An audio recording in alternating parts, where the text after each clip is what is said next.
Does this market spell doom for the dollar? Hi, it's Charlie giving you Saturday's video. I hope you're very well. Wow, what a week this week. We've had all this news flow coming through. We've had, especially coming into, I'm still recording this Friday afternoon, late afternoon on Friday. PMI data out, US PMI's missing, services PMI's not very good, showing contraction. And what we've seen is, oh, that's a New Zealand dollar. That's we don't want that one. We're going to go to the euro dollar first of all, as even the sickly euro dollar has bounced thus far today after being down this morning. So what does this spell for the dollar itself? Because what we're seeing is a little bit of contraction going on there for the dollar. And how does that spill over to the euro? Well, before we do that, what we actually want to do is go and have a look at the bond market. And I've picked up on 10-year yields here. US 10-year yields, and as has quite rightly been pointed out by one of our members today, and many people around the world will have seen this, there's a head and shoulders pattern. Now the problem with head and shoulders patterns is that everyone sees those.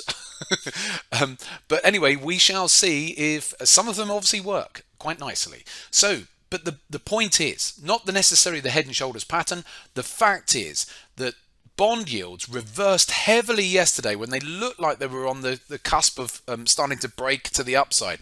That was the sign. So bond yields started to come down and then they followed through today. Yes, they're hitting a bit of technical support here, but that's still a warning flag. Why? Because if yields are coming down, it's telling us that the markets are starting to to look out again towards that terminal rate of when does the Federal Reserve stop hiking rates and at what level. And it's that level which is coming down.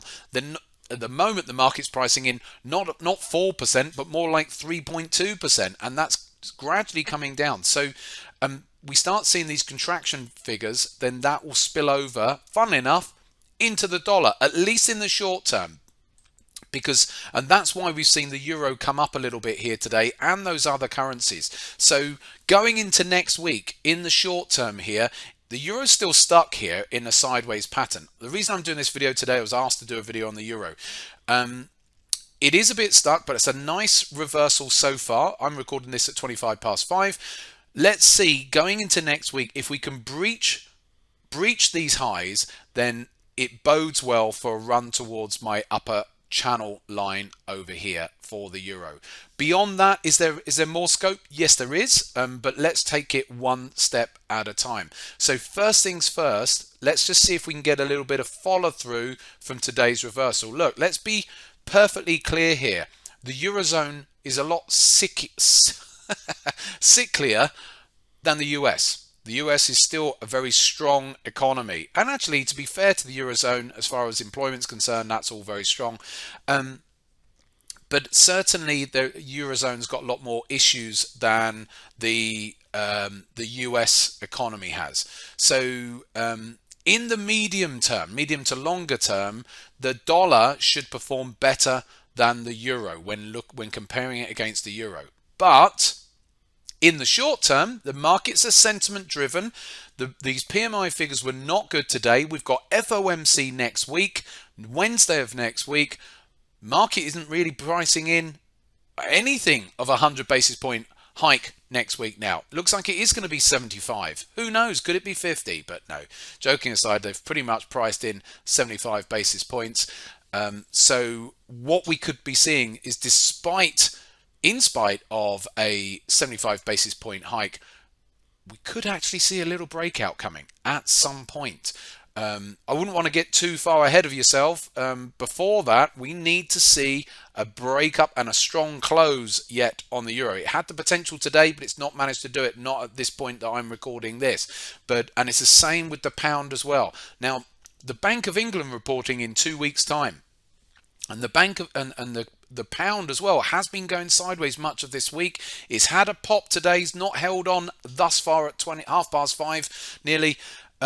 It could be that maybe we have a late run tonight, because that's what we had last night. We had late runs in the markets. But if the pound does get a strong close above my daily 20, then there is scope for a run higher as well, much like the euro. So do watch out here in these next couple of weeks. Are we going to see a little bit more of a retracement of the dollar? But bear in mind, any retracements are just that. They're a retracement of the prevailing downwards trend.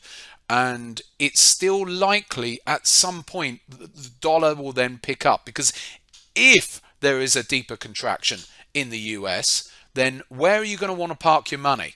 Are you going to want to park it in the Eurozone, which if the US contracts more, means the Eurozone will be struggling even more so. So you're going to want to park your money in the Eurozone or in the US. The dollar over the longer term will still benefit. Bear that in mind, but short term, anything can happen. Fascinating week. FOMC next week. Have a wonderful weekend. It's all looking good out there.